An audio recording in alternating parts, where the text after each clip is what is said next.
At my mother's 60th birthday party, in the middle of a room flooded with golden lights and noisy laughter, she stood up, raised her champagne glass, and smiled at everyone. I had waited for this moment as a chance to hear, even just once, words of recognition from the person who gave me life.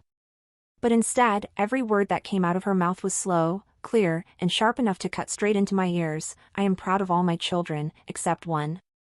The sentence dropped like a blade, and only seconds later, the whole room burst into laughter. The laughter bounced off the walls, drilling into my chest, turning my humiliation into a collective joke. I sat there, not laughing, not raising my glass. I looked around and saw my sister slightly cover her mouth, pretending to be embarrassed, but her eyes were blazing with satisfaction. My brother smirked, lifting his glass as if savoring a moment of triumph, while my father buried his head into his plate, avoiding both the truth and me. They all chose silence, as if silence could turn that sentence into a joke.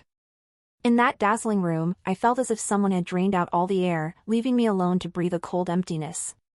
Glasses still clinked cheerfully, toasts still rang out, but it was all happening in another world, one I never belonged to. I sat still, my hands gripping the armrest so hard that my fingertips turned white, forcing myself not to leave my seat, because I knew, once I stood up, I would never return again. Welcome to family ashes. If one day you discovered your family had quietly stolen the inheritance your grandparents left for you, and then publicly denied you in front of relatives with such a cruel sentence, what would you do? Would you stay silent and endure it as I once did, or would you stand up and do the one thing they never expected?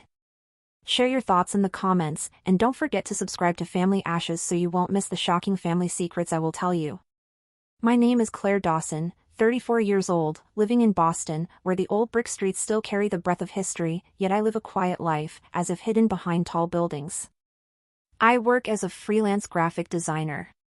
The job means some days I bury myself in deadlines day and night, and some days I just sit silently at a small wooden desk in my rented apartment, the pale blue light of the screen casting across my tired face. My income isn't stable, just enough to pay the rent, enough to buy a few wilted bouquets each weekend to keep the desk from looking too empty. Not luxurious, not glamorous, but it's the life I chose, a life with freedom and truth. Yet in my family's eyes, it is nothing but proof of failure. My mother, Linda, never had to try to capture attention, she always did. She wore deep red dresses, each step accompanied by the chime of glittering earrings, always knowing how to adjust her voice so people would turn to look. She lived for recognition, lived for admiring eyes. My father, Richard, was the opposite. He was there like a shadow, often sitting quietly at the corner of the table, bowing to his plate, nodding only when necessary.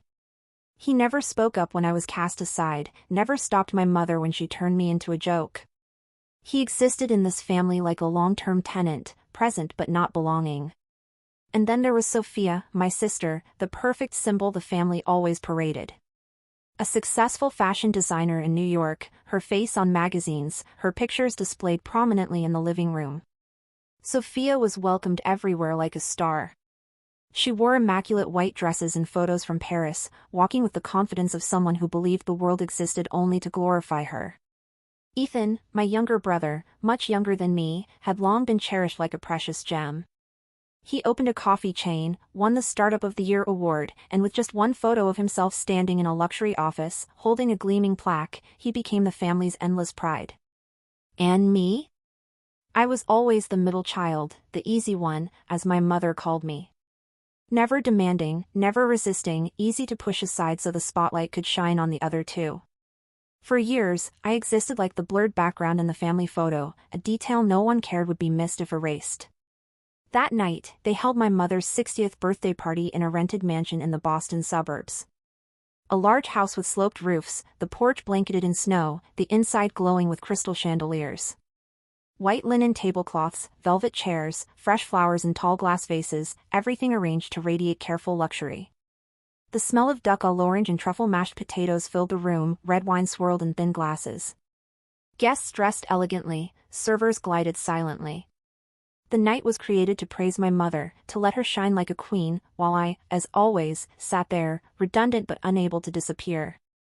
I arrived late, not on purpose, but because the subway had been stuck between stations, leaving me shivering in the Boston cold at the end of December. Snowflakes clung to my hair, to the worn winter coat I had been wearing every season. All the way from the station to the mansion, I clutched a small gift box in my hands, a tight mix of anxiety and hope twisting in my chest. It was an Italian silk scarf, moss green with faint floral patterns. I had chosen it carefully, paid for it in installments with extra shifts and sleepless nights spent on designs. It had no flashy logo, was not the kind of item displayed in Fifth Avenue windows, but I thought of my mother, of the biting Boston wind, of her neck being warmed by that soft fabric. I convinced myself she might be touched to see I had thought of her in such a simple way. The moment I stepped into the room, that feeling disappeared instantly. The light from the crystal chandelier sparkled so brightly it was blinding. The smell of roast duck, truffle potatoes, and red wine blended into a thick, heavy aroma that seemed to smother any presence that didn't fit the scene.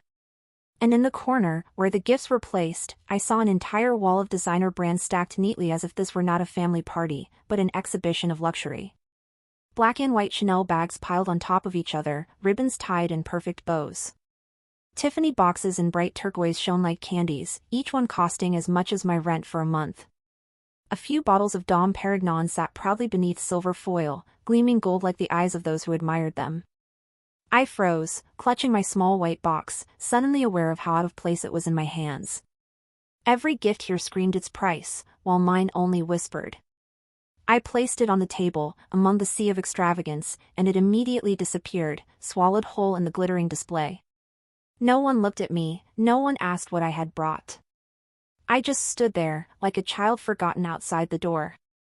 The sounds of the room pounded in my ears, booming laughter, the clink of glasses, the endless praises for Sophia, for Ethan, for their trips, their deals, their triumphs. Everything gleamed, polished, told with voices filled with pride, as if they were living inside a film I had never been invited to star in. The room was drenched in light, but I stood there, feeling like a shadow.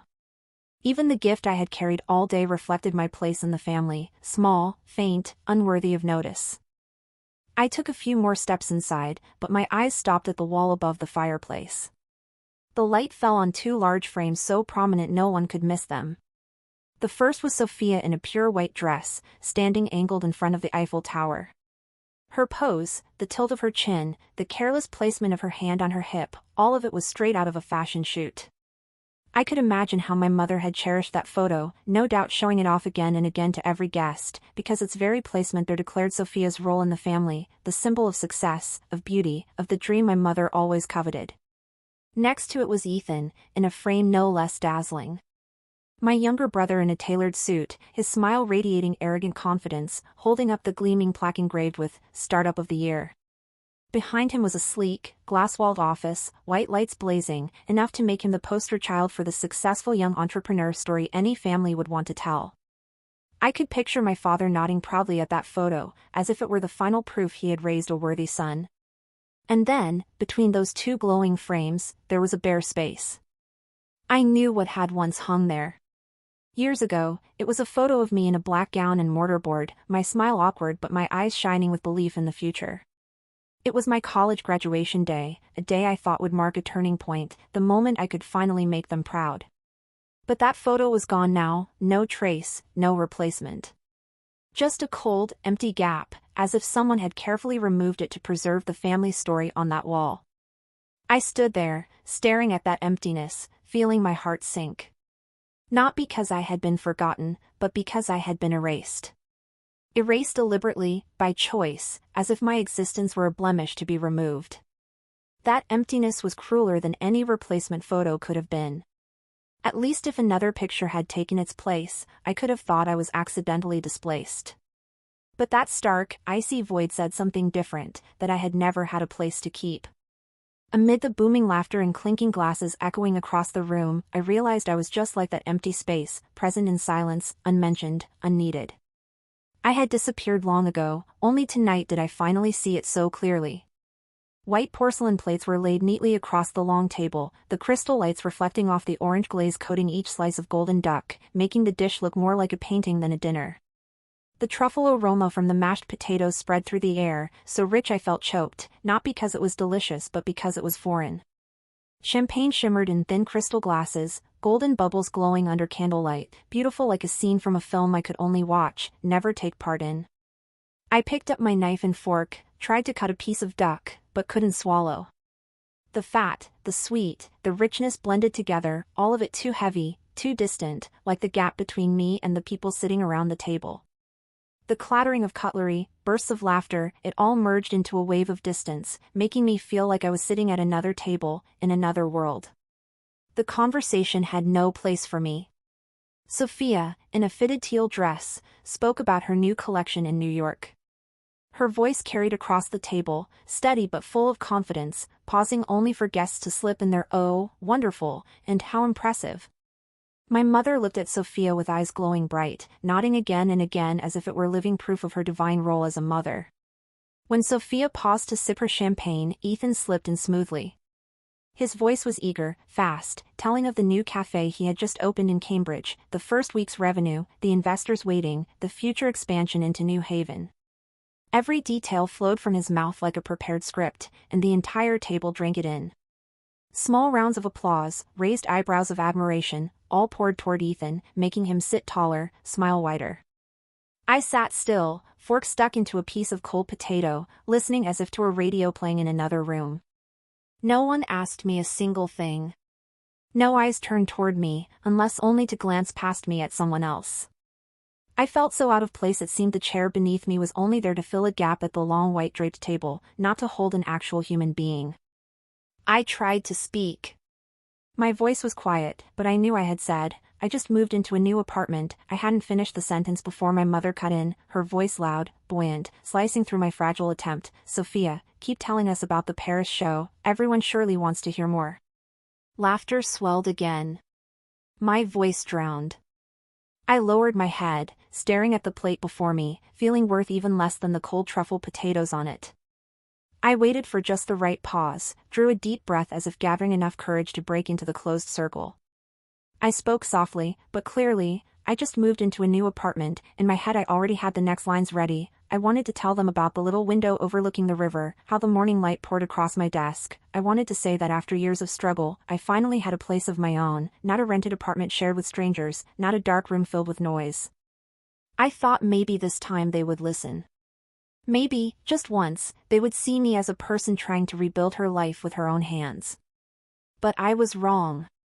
Before I could add another word, my mother leaned toward Sophia, her voice bursting with excitement, so full it erased mine. "Sophia, tell everyone more about the Paris show, I'm sure they're all curious."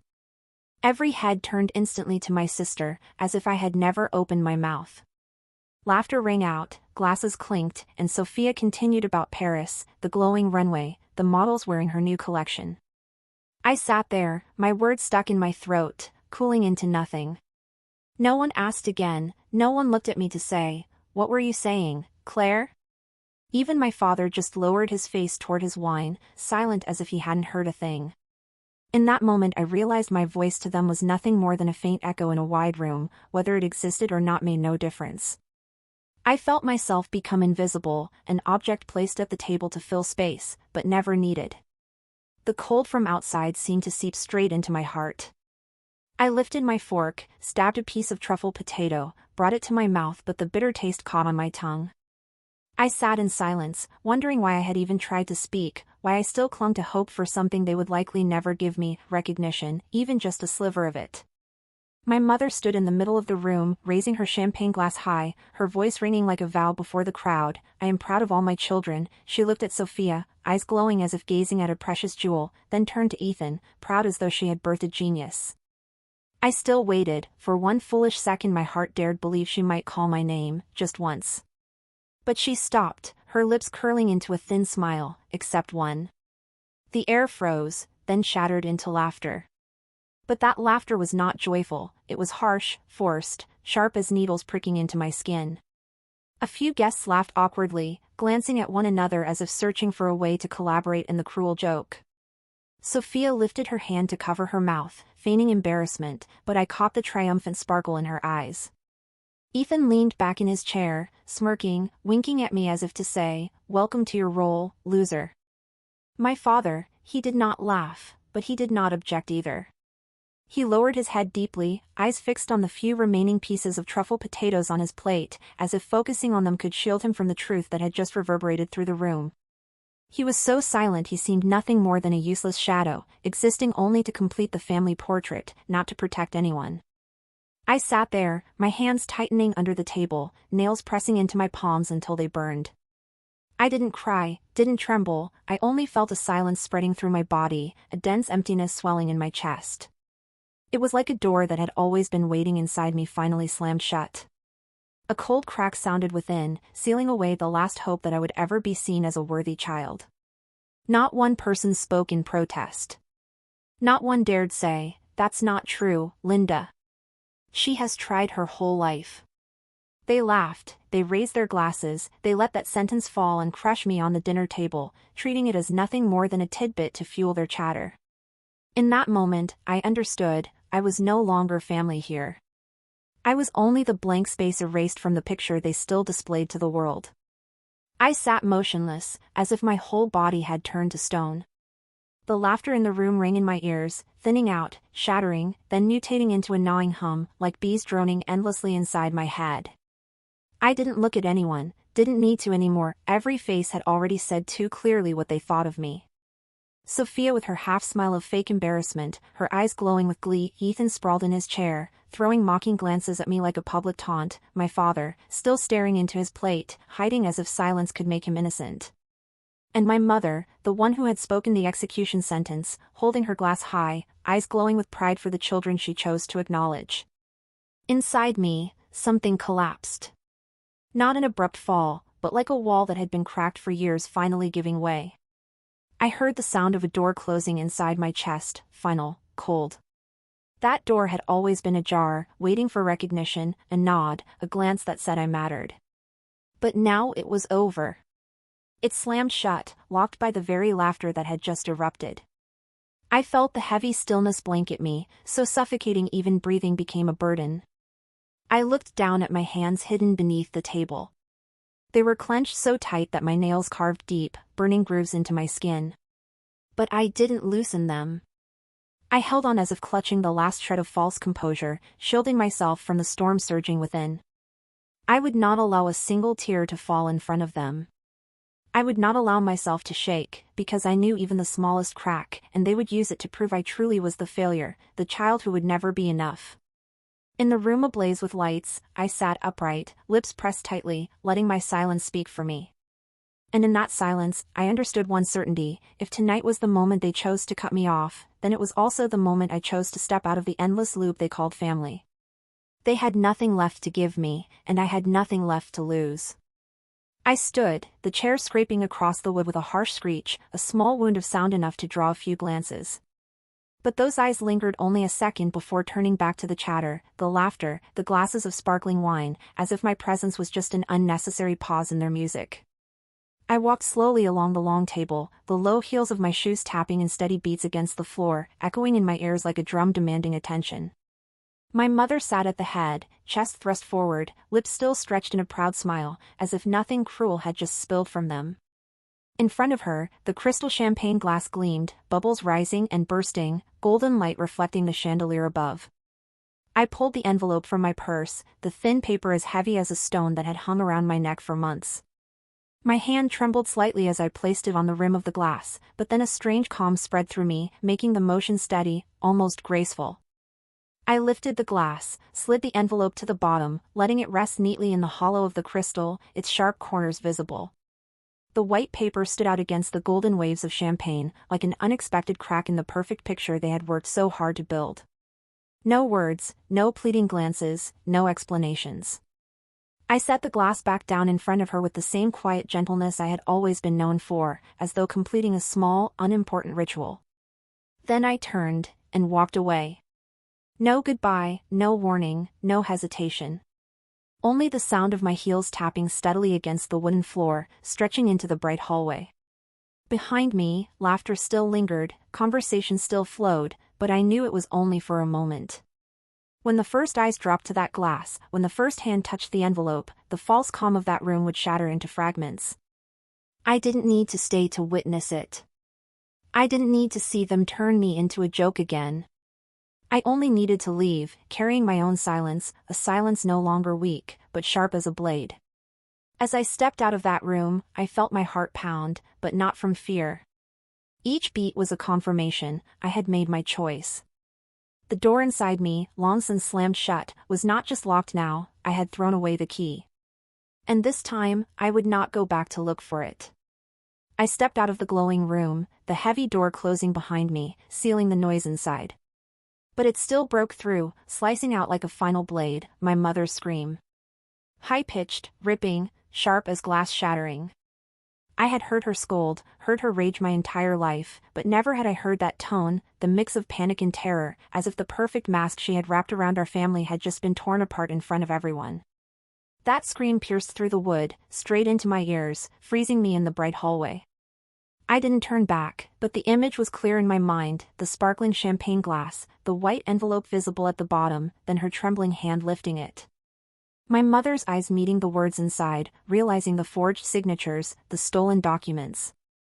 The whispers rising, the stunned glances, the smiles frozen stiff on guests' faces. They must have been scrambling to find where to look, trying to hide the thrill of watching a family once proud of its perfect image now laid bare with cracks. I closed my eyes, drew in a long breath. No more smell of truffle, of roast duck, or heavy wine from the closed room, only the scent of polished wood and faint flowers arranged along the hall. The scream echoed in my mind, but instead of making me shake, it tightened my chest in a strange way, final, light, like music ending on its highest note. It was a bell toll, a period, the last thread falling from a picture that had long since rotted beneath its frame. I opened my eyes. The hallway stretched ahead, wall lamps casting warm yellow light, my thin shadow reflected on the polished tiles. I walked on, each step steadier, my heels echoing like a farewell song. Behind me, chaos must have been rising, but I was no longer part of it. I had left that envelope as my cold goodbye. I didn't need to hear excuses. I didn't need to see anyone panic. The scream had said it all. And as I stepped outside into the skin-cutting cold, I realized my shoulders had suddenly grown lighter, as if I had finally set down the burden I had long mistaken for duty. The car sped through the snowstorm, the tires grinding against the white road in a steady, relentless refrain. I gripped the wheel tightly, eyes fixed ahead, but in my head the buzzing of the phone on the passenger seat wouldn't stop. The screen lit up again and again, my mother, then Sophia, then Ethan, then my father, then even unfamiliar numbers, relatives, or someone they had roped in. I didn't answer. I didn't need to know. Each ring only made the truth clearer, my whole life, they had only reached for me when they needed something. And this time was no different. They weren't calling for me, they were calling for themselves. I inhaled deeply, the windshield fogging with my breath. I cracked the window, and the freezing wind sliced across my face, sharp to the bone but clearing my head. Outside, snowflakes fell silently, each one shattering on the black road, melting into water under the yellow streetlights. All of Boston seemed swallowed by a thick white veil. And I saw myself in it, silent, covered, but full of cracks waiting to show. In that silence, memory pulled me back to a few months earlier, the afternoon when Mr. Burton, my grandfather's elderly neighbor, let slip a sentence that changed everything.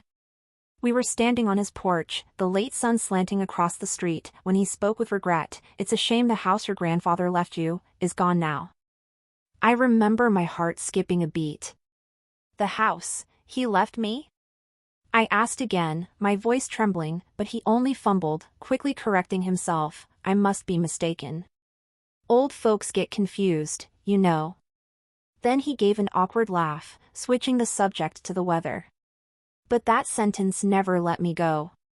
It was like a grain of sand caught in my eye, the more I rubbed, the more it hurt. That night, I returned to my cramped rental apartment, opened my old laptop, and sat in front of the screen until late. I dug through the city's property data sites, checking every address, every line of record, searching through legal documents I had never thought I would need to care about. And then I saw it. An old will, blurry but clear enough that my name appeared, Claire Dawson, sole heir to the house on Willow Street, near the park. My heart pounded. That house, I remembered playing on its porch, the smell of wood in the living room, the sound of my grandfather's cough as he patiently told stories. He had left it to me. I was the only one mentioned. But then I scrolled down, and the truth hit me like a fist to the chest. A series of transfer documents, signatures I had never written, dates marked after my grandfather's death. Below was the name Claire Dawson, scribbled in handwriting eerily similar to mine, but just different enough that I knew it wasn't me. Lease contracts, bank records showing years of rent payments flowing directly into my parents' accounts. The total was in the hundreds of thousands of dollars, a sum I could not even fathom, while I sat counting every dollar just to pay the electric bill, while I had to turn down dental treatment because I couldn't afford it, while I lived sparingly meal by meal. I remember sitting frozen for hours, the laptop's glow in the dark room casting my blurred reflection on the screen like a stranger. I felt as though the whole world had overturned, as though my entire childhood, my fragile belief in fairness within my family, had been crushed under the hands of those who were supposed to protect me. My hands gripped the steering wheel so tightly the joints went white. The phone buzzed again, my mother's name flashing. I glanced at it, then turned away. In the flickering light of the street lamps, I saw clearer than ever, those calls weren't to save me, they were to save themselves. And I had decided, this time, I would not turn back. I still remember that night as if etched in stone, the night I sat in my tiny rented room, with only the ticking clock and the blue light of the laptop screen shining on my face. Before me were dozens of pages of electronic records, property files, tax documents, all things I had never cared about before. But this time, I couldn't look away. On the screen, my name stood out on the will, Claire Dawson, sole heir to the house on, near Willow Park. My heart raced, as if someone had thrown open a door, letting in a wind both warm and cold. I wasn't imagining it. I wasn't making it up. My grandfather had truly left that house to me. But right beneath it, the truth lay bare like a knife. A series of transfers, rental contracts, signatures in my name, but not mine. The clumsy imitation of my handwriting, close enough to fool a glance, but to me clearly false. I sat paralyzed, eyes reading line by line, dates, numbers, seeing the rental income for years flowing straight into my parents' accounts. Not thousands, not tens of thousands, but hundreds of thousands. I counted, then stopped halfway, because the figure was too large, beyond anything I had ever held in my hands.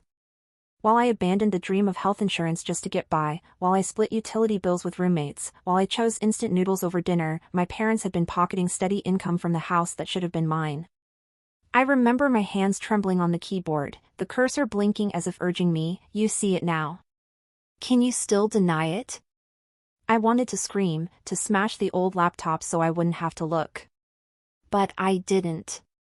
I just sat there, motionless, letting the cold numbers flood me, heavy as stone, dragging me under. Betrayal didn't explode like a bomb, it seeped in slowly, drowning me in icy water with no escape. And then, after a while, I laughed softly, dryly.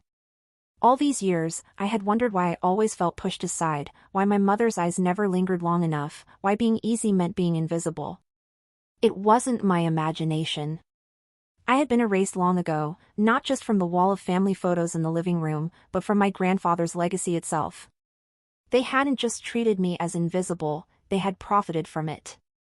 I closed the laptop, the room falling into darkness. But in that darkness, I knew I had found another kind of light, the truth. And once I had seen it, I could never turn away as if I hadn't known. In the days after that birthday party, I lived in a thick fog of rumors and suspicious glances. The news spread faster than I expected. One morning, while drinking cheap coffee in my small apartment, I got a call from an old college friend. Her voice faltered, "Claire, I heard, you turned down the house your grandfather left you, because you wanted to focus on your career. Is that true?" I stayed silent for a few seconds, hearing my heartbeat thudding in my ears. Turned it down? Me? I almost laughed out loud, but the laugh stuck, bitter. How could I refuse something I didn't even know about, something stolen from me before I could ever touch it? But that story had already taken root. Each day I heard another snippet, another insinuation, another strange look from people I once knew. People began whispering about me not as a victim, but as someone so ambitious she disregarded her family. In their eyes, I had thrown away an inheritance to pursue personal passions, and now was trying to claim it back. Exactly as my family intended, smear me first, so if the truth ever emerged it would only sound like a pitiful excuse. Then Sophia, as if to drive the knife deeper, posted a status on social media. Just one sentence, with a photo of her in a glamorous dress at a Paris cafe. Sometimes envy destroys sacred relationships. It's sad to witness it. Hundreds of likes, dozens of comments praising her. You're so strong, yes, don't let anyone's jealousy dim your light. Every word, every emoji felt like stones hurled straight at me. I sat there, the phone screen blazing in the dark apartment, my faint reflection staring back, sunken eyes, stiff lips. In that moment, I understood they hadn't just stolen the house, hadn't just taken the money that should have been mine. They also wanted to steal my voice, to erase any chance I had to tell my own story. They wanted me silenced forever, suffocated under the label of jealous one who ruined the family bond. I turned off the phone, sat motionless for a long time. The dark room was lit only by the desk lamp shining over the stack of documents I had printed, the will, the forged signatures, the bank account records. I looked at them, remembered my mother's scream behind me that night, remembered Sophia's triumphant eyes, remembered Ethan's wink like a dare. A sharp feeling rose, not pain, not panic, but a cold determination. If I stayed silent, they would win. And I had been silent long enough. I hadn't expected the rumors to spread so quickly. Within days, whispers flooded every familiar corner around me. A former classmate who once shared everything with me now sent a single short text. Claire, I heard about it, so disappointing.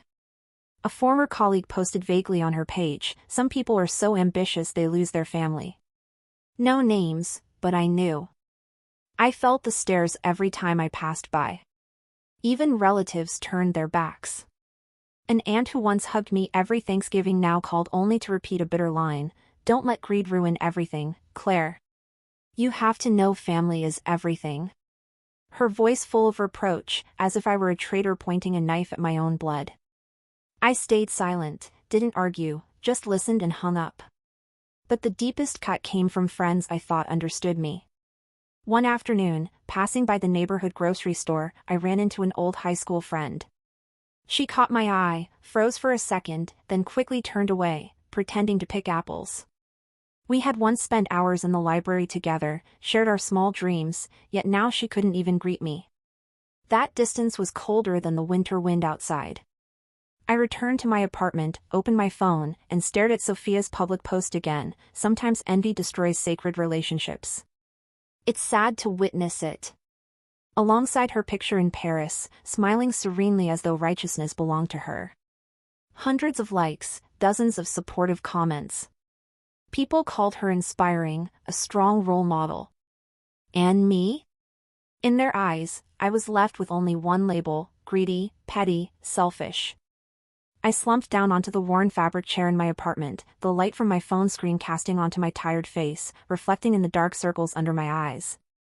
On the table, the stack of papers I had printed sat in a pile, the will with my name, the forged signatures, the bank records with lines of money flowing steadily into my parents' accounts. All of it silent, yet in me they roared like an indictment that could not be denied.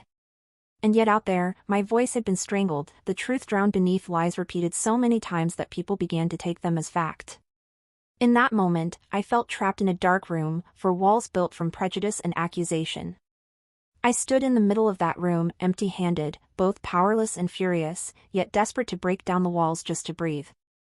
I understood one thing: if I stayed silent any longer, I would truly disappear. And they would win, not just in this story, but in my entire life. Mrs. Bennett's office was tucked inside an old building in downtown Boston, the hallway walls yellowed with age, fluorescent lights flickering like a warning that this was no place for the faint of heart. She was in her 40s, dark brown hair tied neatly back, eyes sharp as a freshly honed blade, her voice low, clear, and direct. When I laid the stack of papers before her, my hands trembled slightly, but her voice never wavered. She turned each page, read carefully through every number, every forged line of ink. No frown, no sigh, only the sound of pages rustling and her pen tapping rhythmically against the desk. Finally, she looked up, met my eyes. You have a case you cannot lose. And they know it. Her words were a lifeline in the night, keeping me from sinking completely into the swamp of despair my family had tried to drown me in. But even then, I knew, once the truth was exposed, they wouldn't sit still. Sure enough, within days, pristine white envelopes began showing up in my mailbox. No sender's name, only addressed to Claire Dawson. Inside were pre-written agreements, language polished to sound like a comforting embrace. They promised to transfer me a few $100,000, a sum large enough that a freelancer like me could finally breathe, but pitifully small compared to the hundreds of thousands they had pocketed for years from that house. The price of that money? I would have to sign a lifetime non-disclosure agreement, an NDA that meant the truth would be buried forever along with my silence. I sat alone in my apartment, the desk lamp shining over those pristine pages, bold letters across the top. The signer agrees not to sue, not to discuss, not to disclose information under any form, including to friends, media, or legal authorities. Reading those words sent a chill down my spine. I remembered the nights I sat at my computer until my body ached, just to make rent. I remembered turning down dental treatment because I couldn't afford it. I remembered evenings counting coins in my wallet, wondering if I could buy one more pack of noodles. And now they offered me a few $100,000, not to make amends, but to purchase my silence. I folded the agreements, stuffed them into an old box, and shoved it under the bed. I didn't tear them up, and I didn't sign. I kept them as yet another piece of evidence of their cowardly scheming. The next day, I carried everything to Mrs. Bennet's office. I sat upright across from her desk full of files, my voice unnervingly calm. I will not be silent anymore. She only nodded, unsurprised, as if she had known I would say it. And in her sharp eyes, I saw that I was no longer alone, for the first time in years. That night, the clock neared 10:30, and I still sat at my desk, the apartment silent except for the hum of the space heater.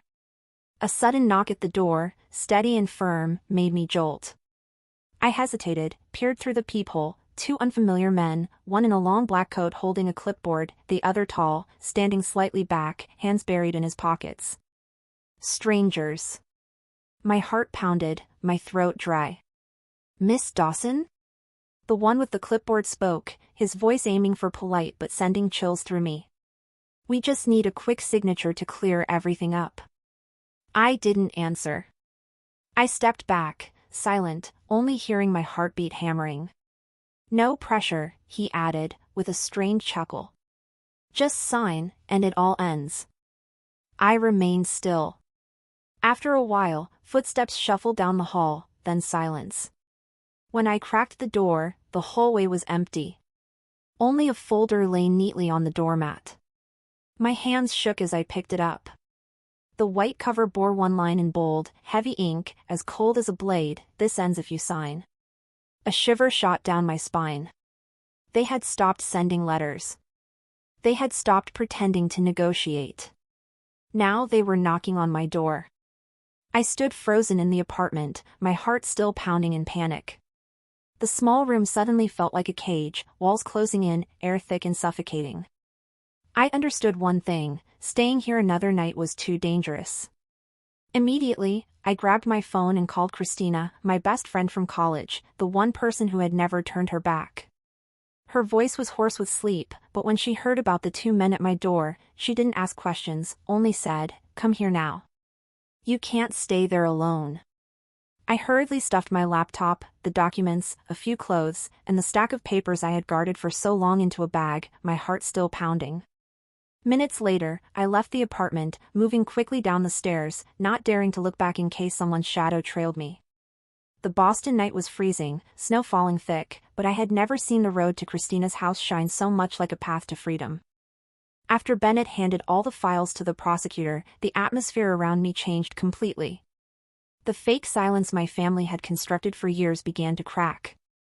They no longer sent those polished settlement envelopes, instead came letters more urgent, longer, more frantic. One evening, when I returned to Christina's small apartment, I found a thick envelope shoved under the door. No sender's name, but the moment I picked it up, I knew exactly who it was from. I sat down on the sofa and quietly opened it. Inside was a new contract, the number printed in bold right on the first page, $500,000. $500,000.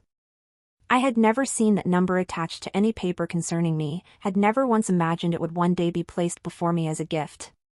I kept reading. They promised the money would be transferred within 10 days of my signature, and attached to it was a public apology already drafted, short and neat to the point of shamelessness. "We are sorry for making Claire feel hurt. We love all our children. That was it. A soulless sheet of paper designed to patch over dignity, as if the years of deception, the money they had pocketed, the tears I had swallowed could all be wrapped up in a few hollow lines. I held the contract in my hands, feeling both numb and frozen. $500,000, enough to pay all my debts, enough to buy a small house, enough to never worry about bills again. The figure was crushing in its weight, but when my eyes fell back on the bold clause, the signer agrees to waive all claims and is not permitted to disclose the matter under any circumstances, I knew immediately they still hadn't changed. The money wasn't meant to make amends. It was just a gag. I sat there a long time, the desk lamp shining down on the page, each letter lit as if needles pricking my skin. Then I remembered everything, the dinners where I was cut off mid-sentence, the graduation photo removed from the wall, the years I scraped by while they pocketed hundreds of thousands from the house my grandfather had left to me. All of it flooded back, crashing into my chest like a wave. And I understood, if I signed, it meant erasing myself all over again. I stood up, carried the papers into the kitchen. Christina was washing dishes, looked up at me with worried eyes. I didn't say a word, just turned on the gas stove, held the papers to the blue flame. The pages caught quickly, the edges curling, blackening. I watched the words sorry and love turn to ash in seconds, feeling a strange warmth spread from my chest. Christina gasped softly, "Claire," but she didn't stop me. She only reached over to switch on the exhaust fan, letting the little fire burn out completely. The paper crumbled into gray-black ash in the sink. I turned off the stove, stood still for a long moment. In the room filled with the smell of burnt paper, I suddenly felt lighter, as if I had just thrown off an invisible chain that had bound me for years. They could throw money at me, they could stage false apologies, but I would not sell my truth. Not ever again. I still remember that thick envelope, delivered right to Christina's door by express service, with confidential agreement printed across the cover. I sat for hours, turning it over in my hands, before finally pulling out the stack of documents inside.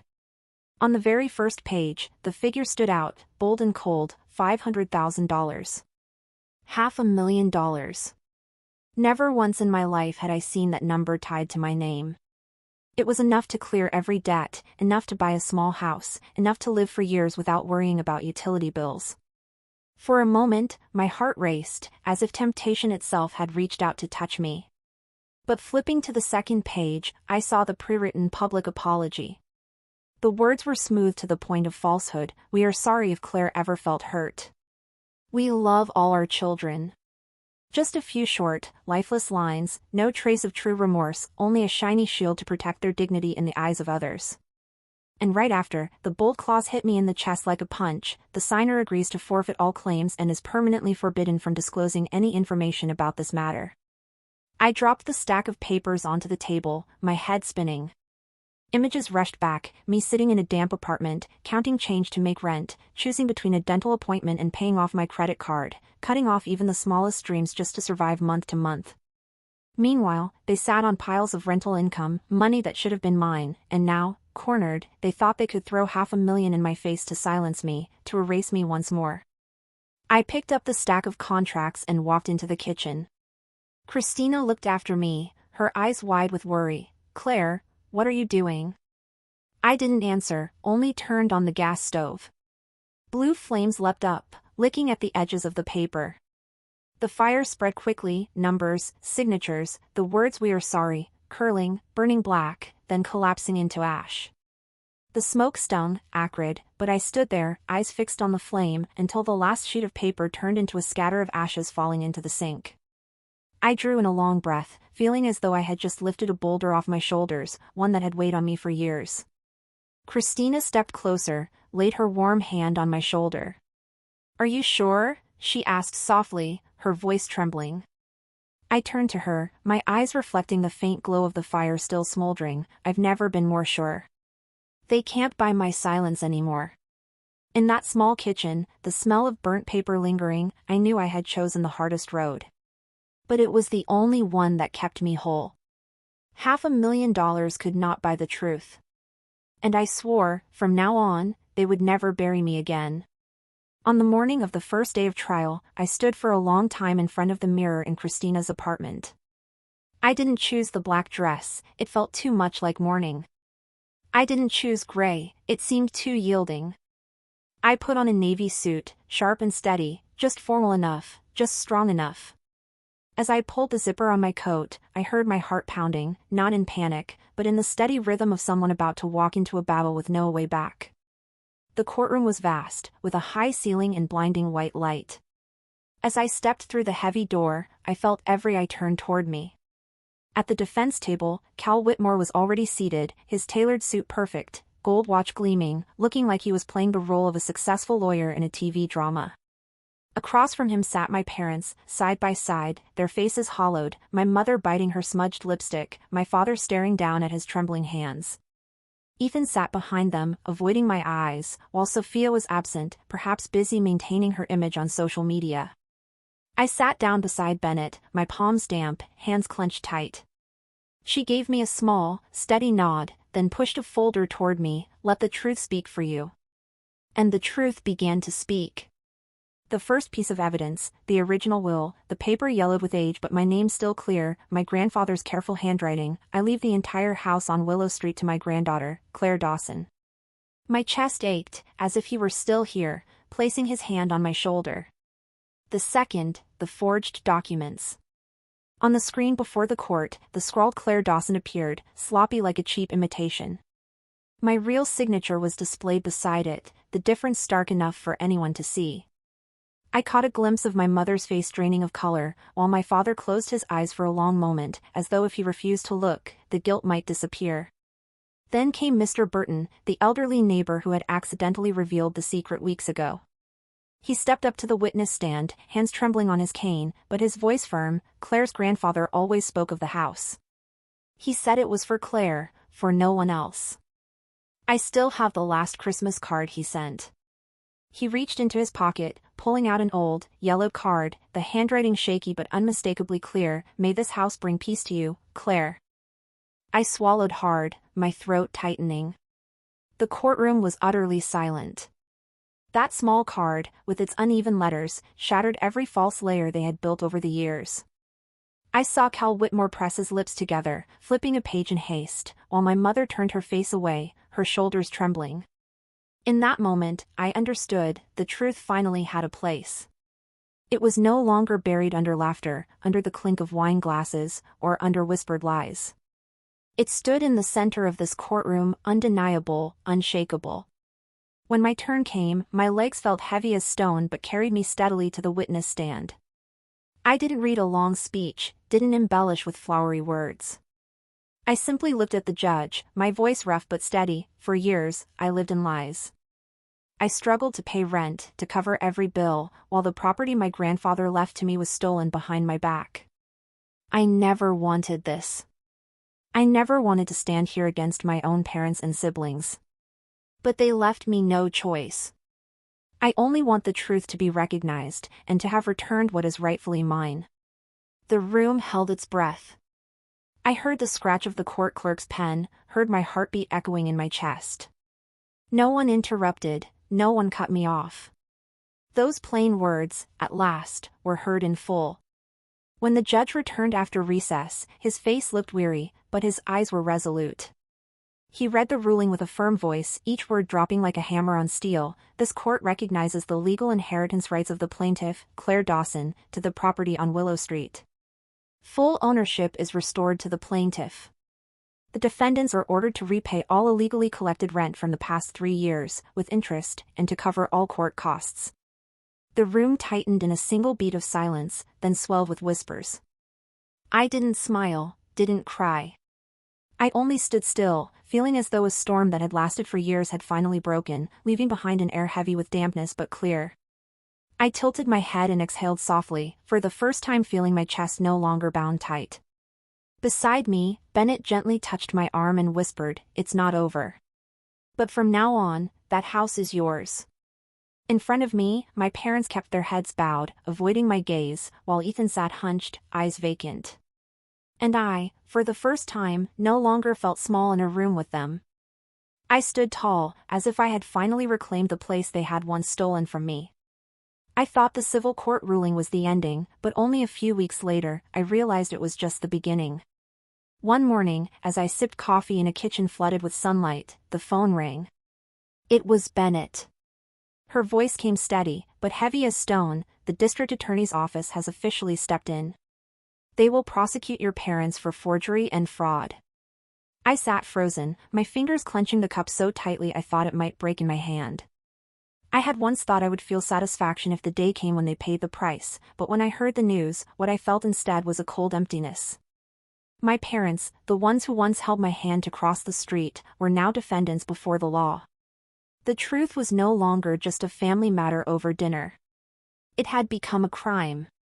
The news spread quickly. I saw their names flash across the local news ticker. Boston couple faces charges of will forgery, property theft. Blurry images showed them leaving the courthouse, faces pale, heads down, and I found myself holding my breath. That was the moment I understood, whether I wanted it or not, justice had called their names. At the same time, the press began to dig into Cal Whitmore. The renowned attorney, who had once sat cross-legged in the courtroom with arrogant confidence, was dragged into the light. Leaked emails and evidence showed he had known about the forged documents but covered them up. The bar's ethics committee launched an emergency investigation. Within 2 days, his law firm announced it was cutting ties, severing all association. A name once synonymous with quiet resolutions now became synonymous with disgrace. I read those reports in silence. Part of me felt satisfaction at seeing their walls of power crack, but another part felt heavy. The truth had finally won, but this victory held no glory.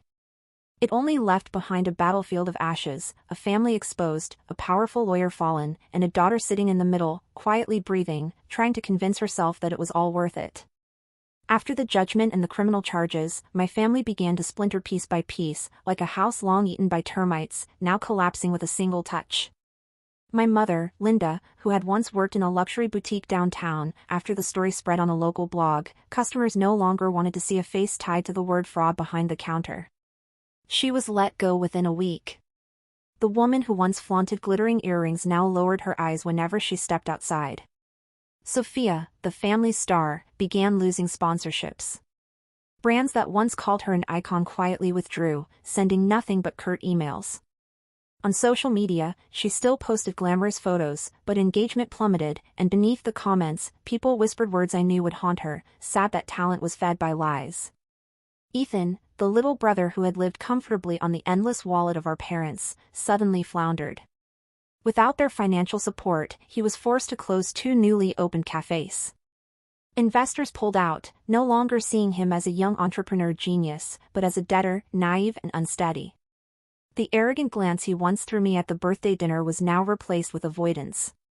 As for my father, Richard, he quietly took on manual labor at a warehouse on the city's edge. The man who once sat silent at family dinners, pretending not to see, now remained silent as he pushed heavy carts, sweat soaking through a cheap shirt. He never once called me. I was different. I moved into the house on Willow Street, the home my grandfather had left me, finally returned to its rightful heir. The house wasn't large, not as grand as the mansion they once rented to show off, but for me, it was the first territory in my life I could truly call mine. I walked down the hallway and hung an old photograph of myself on the living room wall, me, smiling awkwardly at my graduation. Not perfect, a little blurry, the lighting poor, but to me it shone brighter than any of Sophia or Ethan's portraits that had once hung in my mother's house. Because this time, for the first time, I was truly recognized in a home that belonged to me. I stood still, watching the photo reflect the golden light of evening, a calmness rising in me I had never known before. I did not regret it. Because the truth was never for them. It was for me. They had lost me long ago. The trial only made it official.